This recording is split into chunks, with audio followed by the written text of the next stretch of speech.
വനം വകുപ്പ് മന്ത്രി ഇപ്പൊ ബന്ധപ്പെട്ടിട്ടുണ്ട്. അദ്ദേഹം പറഞ്ഞത് ഈ പ്രതിഷേധം കാര്യമായി തന്നെ എടുക്കുന്നു. ഈ സുരക്ഷാ വേലി നിർമ്മിക്കാനുള്ള നടപടികൾ ഉടൻ തന്നെ പൂർത്തിയാക്കും. അതുപോലെ തന്നെ RRT ശക്തിപ്പെടുത്തും. ഈ നിങ്ങൾ ഈ DFOയ്ക്കെതിരായി പറഞ്ഞ ആരോപണം അത് കൃത്യമായി പരിശോധിക്കുമെന്നാണ്. അത് ഞങ്ങൾക്ക് ഇവിടെ വേണ്ടപ്പെട്ടവർ വന്ന് ഈ ഞങ്ങളുടെ മെമ്പർമാരുണ്ട്, ഇതിന് ബന്ധപ്പെട്ട ഉദ്യോഗസ്ഥരുണ്ട്, അല്ലെ ജനപ്രതിനിധികളുണ്ട്, അവരുടെ മുമ്പിൽ ഈ ജനത്തിന് വാക്ക് കൊടുക്കാണ്ട് ഇവിടെ നിന്നിരിക്കണ ഒരു കുഞ്ഞു പോലും എനിക്ക് പോവില്ല എന്ന് ഈ മണ്ണിൽ തൊട്ട് സത്യം ചെയ്യാണ്. അതായത് DFO നേരിട്ടെത്തി നിങ്ങൾക്ക് ഉറപ്പ് നൽകണം. DFO അല്ലെ വേണ്ടപ്പെട്ട ഉദ്യോഗസ്ഥർ വരണം. ഞങ്ങളുടെ മെമ്പർമാർ പറഞ്ഞ ആരായാലും അവര് വരണം. കാരണം ഒരു പ്രാവശ്യം കബളിക്കപ്പെട്ടവരാണ് ഞങ്ങള്. ഞങ്ങൾക്ക് ഇത് കിട്ടിയത് ഞങ്ങൾ ജീവിക്കാൻ വേണ്ടി പൊരുതാണ് സാർമാരെ, പൊറുതി മുട്ടി ഇനി അങ്ങോട്ടും ജീവിക്കാൻ പറ്റാത്ത അവസ്ഥയായി. അത് മനസ്സിലാക്കി ബഹുമാനപ്പെട്ട ചാനലുകാരും മന്ത്രിയും എത്രയും പെട്ടെന്ന് ബന്ധപ്പെട്ട ഉദ്യോഗസ്ഥരും വന്ന് ഈ ജനപ്രതിനിധികൾക്ക് ഇതിന് സമരത്തിന് നേതൃത്വം നൽകാർക്ക് നല്ലൊരു വാക്ക് വേണ്ട രീതിയിൽ തന്നില്ലെങ്കിൽ ഞങ്ങൾ ഇവിടെ എനിക്കില്ല എന്ന് 100%, കഞ്ഞി കുടിച്ചില്ലെങ്കിലും വെള്ളം കുടിച്ചില്ലെങ്കിലും ഇവിടെ തന്നെ കിടക്കും. കളക്ടർ എത്തി ഉറപ്പ് നൽകിയാലേ നിങ്ങൾ മാറുമെന്ന് ഉറപ്പാണ്. ഉറപ്പ് കളക്ടർ വന്ന് ഞങ്ങൾക്ക് വാക്കല്ല തരണ്ടേ, രേഖാമൂലം എഴുതി തരണം. വർഷങ്ങളായി ഞങ്ങളെ പ്രശ്നങ്ങളായിട്ട് മുന്നോട്ട് പോകണു. ഞങ്ങൾക്ക് ഈ സമരം ഞങ്ങൾക്ക് ജീവിതത്തിന് വേണ്ടിയുള്ള സമരം തന്നെയാണ്. ഇപ്പോൾ DFO വന്ന് സംസാരിച്ചു എന്നതുകൊണ്ട് പ്രതിഷേധം അവസാനിക്കില്ല. കളക്ടർ നേരിട്ട് വന്ന് ഞങ്ങൾക്ക് ഉറപ്പ് തന്നാൽ മാത്രമേ ഞങ്ങൾ മാറുള്ളൂ. ഞങ്ങൾ 6 മാസം മുമ്പ് ഞങ്ങളെ വഞ്ചിച്ചവരാണ് അവര്. ഞങ്ങള് 60 ദിവസത്തിനുള്ളിൽ ഞങ്ങൾ ശരിയാക്കി തരാന്ന് പറഞ്ഞുകൊണ്ട് ആനനെ കയറ്റിക്കൊണ്ടുപോയി. പക്ഷെ ഇനി അത് നടക്കില്ല. ഇന്ന് ആന കയറിപ്പോയി, ഫോറസ്റ്റുകാർ ഇവിടെ കിടക്കും, ഞങ്ങൾ ഇവിടെ ഉണ്ടാവും. ഞങ്ങള് സമരം ചെയ്യുന്നവർക്കെതിരെ കള്ളക്കേസുമായിട്ട് ഇവർ മുന്നോട്ട് പോകാൻ സാധ്യതയുണ്ട്. അപ്പൊ അത് ഒരു കാരണവശാലും ഞങ്ങൾ അംഗീകരിക്കില്ല. ആ വിഷയം ഇപ്പോൾ മന്ത്രിയോട് നേരിട്ട് സംസാരിച്ചു അരുൺകുമാർ. അപ്പോൾ പറഞ്ഞത് അത്തരം വിഷയങ്ങൾ പരാതികൾ ഉണ്ടെങ്കിൽ കൃത്യമായി പരിശോധിക്കുമെന്ന് പറഞ്ഞിട്ടുണ്ട് മന്ത്രി. ഇത് ജനങ്ങളുടെ പ്രതിഷേധമാണ്, അതിൽ ഞങ്ങൾ ശക്തമായിട്ട് മുന്നോട്ട് പോകും. ഇവിടെ സ്വസ്ഥമായിട്ട് കുട്ടികൾക്ക് സ്കൂളിൽ പോകണം, മറ്റുള്ളവർക്ക് ജോലിക്ക് പോകണം. ഇവിടെ സാധാരണക്കാർ ജീവിക്കുന്ന ഒരു ഏരിയയാണ്, ഇതൊരു മലയോര ഗ്രാമമാണ്. ഇവിടെ വേണ്ടപ്പെട്ടവർക്ക് സംരക്ഷണം നൽകേണ്ട ഉത്തരവാദിത്തപ്പെട്ടവർ. ഞാൻ കാലടിയിലാണ് പഠിക്കുന്നത്, ആശ്രമ സ്കൂളില്. ഇപ്പൊ എത്ര സമയമായി ഇവിടെ കുടുങ്ങി കിടക്കുന്നു? കുറെ സമയമായി, ഞാൻ ഇവിടെ വന്നിട്ട് കുറെ സമയമായിട്ടുണ്ട്. ഇതിനു മുൻപ് ഇങ്ങനെ ആനയുടെ പ്രശ്നം കാരണം ബസ് കുടുങ്ങിയിട്ടുണ്ടോ? ബസ് കുടുങ്ങിയിട്ടില്ല, അങ്ങനെ കുടുങ്ങിയിട്ടില്ല. എപ്പോഴാണ് അങ്ങനെ? എന്താ ഇവര് ഉദ്യോഗസ്ഥരോട് സംസാരിച്ചിട്ട് എന്തെങ്കിലും അറിഞ്ഞോ? ഞാനിത് ഇപ്പൊ വന്നിട്ടുള്ളൂ, എനിക്കൊന്നും അറിഞ്ഞിട്ടില്ല.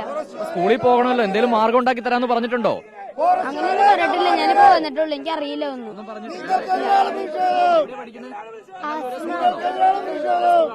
ഇങ്ങനെ ഈ പ്രശ്നം മുമ്പ് ഉണ്ടായിട്ടുണ്ടോ? കാട്ടാന പ്രശ്നം കാരണം സ്കൂളിൽ പോകാൻ പറ്റാതായിട്ടുണ്ടോ? ആദ്യമായിട്ടാണ് ഇങ്ങനെ. ഫാദർ, ഈ വിഷയത്തിൽ DFOയ്ക്കെതിരെയാണ് നാട്ടുകാർ പ്രധാനമായും ആരോപണം ഉന്നയിക്കുന്നത്. പ്രശ്നം എന്താണെന്ന് വെച്ച് കഴിഞ്ഞാല്, ഒന്ന് ഇവിടെ ഞാനിവിടെ വന്നിട്ട് 2 കൊല്ലമായുള്ളൂ.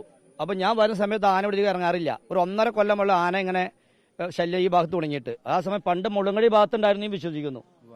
ഇപ്പം മിനിഞ്ഞാന്ന് ഞാൻ ഇവിടെ പോകുമ്പോൾ തന്നെ ഞാൻ ആനയുടെ മുമ്പിൽ ചെന്ന് പെടുന്നത് ഒരു കാറുകാരുണ്ടായിരുന്ന മനുഷ്യൻ രക്ഷപ്പെട്ടു പോയതാ. ഫാദർ ആനയുടെ മുമ്പിൽ പെട്ടിരുന്നു. അതെ. അപ്പൊ എന്റെ പ്രശ്നം വെച്ചാല് ഞാൻ ആറമുക്കിൽ കളിക്കാൻ പോണതിന് സ്വഭാവമുണ്ട് എനിക്ക്. അപ്പൊ ആറമുക്കിൽ പോകുമ്പോൾ കറക്റ്റ് മൂലിക്കാണ് ആന. ഇതിന്റെ പ്രശ്നം വെച്ചാല് ഈ വനം വകുപ്പുകാര് നാച്ചുറൽ ഫോറസ്റ്റിന് ഇല്ലാതാക്കിയിട്ട് ഇവർ തേക്ക് വെച്ചുപിടിപ്പിക്കുക, മഹാഗണി വെച്ചുപിടിപ്പിച്ചുകൊണ്ട് അവരുടെ സ്ഥലങ്ങളെല്ലാം അവർ ലാഭകരമാക്കാണ്. അപ്പൊ ആനയ്ക്ക് തന്നെയാണുള്ള ഭക്ഷണം അവിടെ ഇല്ല. അപ്പൊ ഞങ്ങൾക്ക് ആനയുടെ ഏറ്റവും ഇഷ്ടപ്പെട്ട ഭക്ഷണമാണ് പൈനാപ്പിള്, അതുപോലെ തെങ്ങ്, അതുപോലെ വാഴ. ഇവിടെ ചെന്ന് പിന്നെ ഇവർ 700-800 വാഴയൊക്കെയാണ്. ഞാൻ ഒരിക്കലും ഫോറസ്റ്റുകാരനെ സംസാരിച്ചതിനെ കുറിച്ച് അയാൾ പറഞ്ഞ വാചകം എന്നറിയാമോ, ഞങ്ങളുടെ ജോലിയല്ല ഈ കൃഷി നിങ്ങളുടെ ജീവന സ്വത്ത് സംരക്ഷിക്കുന്ന പോലീസിന്റെ കടമയാണ് അയാൾ പറഞ്ഞത്. ഈ വനംവകുപ്പ് ഉദ്യോഗസ്ഥർ ഫോൺ വിളിച്ചാൽ കൃത്യസമയത്ത് ഫോൺ എടുക്കുന്നില്ല എന്നൊരു ആരോപണം. മിനിഞ്ഞാന്ന് പോയിപ്പോ അവിടെ ചെന്ന് റിപ്പോർട്ട് ചെയ്തു, സാറോട് ആന ഇറങ്ങിയാക്കാന്ന്.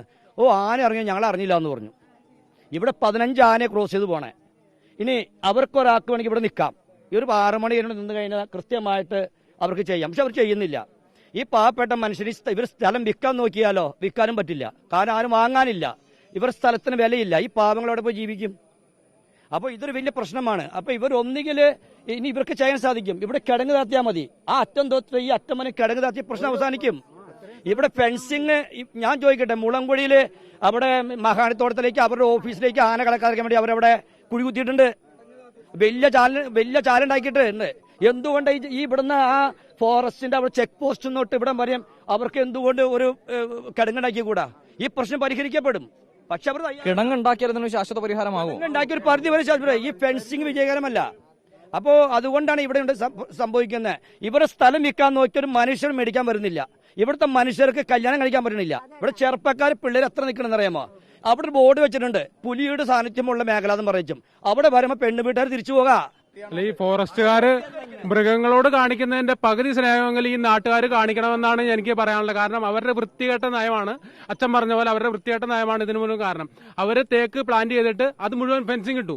അപ്പൊ മൃഗങ്ങൾക്ക് അവിടെ സഞ്ചാരം യോഗ്യമല്ലാണ്ടായിരിക്കുന്നു. അപ്പൊ ആ ഫെൻസിങ് മൃഗങ്ങൾക്ക് സഞ്ചാരം അവരുടെ പാത മുടക്കിയതോടുകൂടി അതുങ്ങൾ നാട്ടിലേക്ക് ഇറങ്ങുന്നു. അതാണ് ഇതിന് ബേസിക് ആയിട്ടുള്ള കാരണം എന്നാണ് ഞങ്ങൾ മനസ്സിലാക്കുന്നത്. അതായത് ഇവിടെ ഈ കാട്ടുമൃഗങ്ങളെ കൊണ്ട്, പ്രത്യേകിച്ച് ആനയെ കൊണ്ട് ഇപ്പൊ 1.5-2 വർഷമായിട്ട് യാതൊരു രക്ഷയില്ല.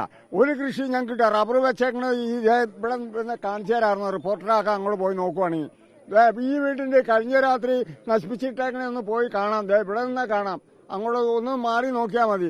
അത്രമാത്രം കഷ്ടത്തില് ഞങ്ങളുടെ കഷ്ടത കാണാനൊന്നും ആരുമില്ല സാറേ. അങ്ങനെയുള്ള അവസ്ഥയാണ് ഇവിടെ ഉള്ളത്.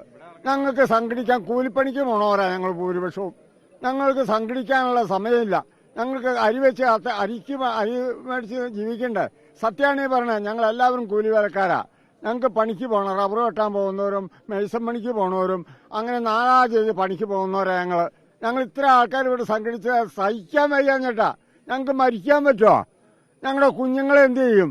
ഒരു കല്യാണം നടക്കില്ല ഞങ്ങൾക്ക് ഇവിടെ. ഞങ്ങൾ ഇവിടെ ഒരു മനുഷ്യൻ ഇങ്ങോട്ട് കടന്നു വരില്ല. ഒരു ഭൂമി വിൽപ്പന നടക്കില്ല. ഞങ്ങളുടെ അവസ്ഥ എന്നാണെന്ന് ഈ സർക്കാർ മനസ്സിലാക്കണം. ഞങ്ങളുടെ ജീവിതം എന്നാണെന്ന് ഇത്ര ഈ കർഷക മനസ്സിലാക്കാൻ ഈ ഇവിടെ നാട്ടുകാരും പൊതുജനങ്ങളും താലൂക്കും നമ്മുടെ കളക്ടറും ഇവരൊക്കെ ബന്ധപ്പെട്ടാലാണ് ഞങ്ങളുടെ അവസ്ഥ എന്നാന്ന് മനസ്സിലാവുള്ളൂ. ഞങ്ങൾ മനഃപൂർവ്വം ചെയ്യുന്ന അല്ല ഇത്.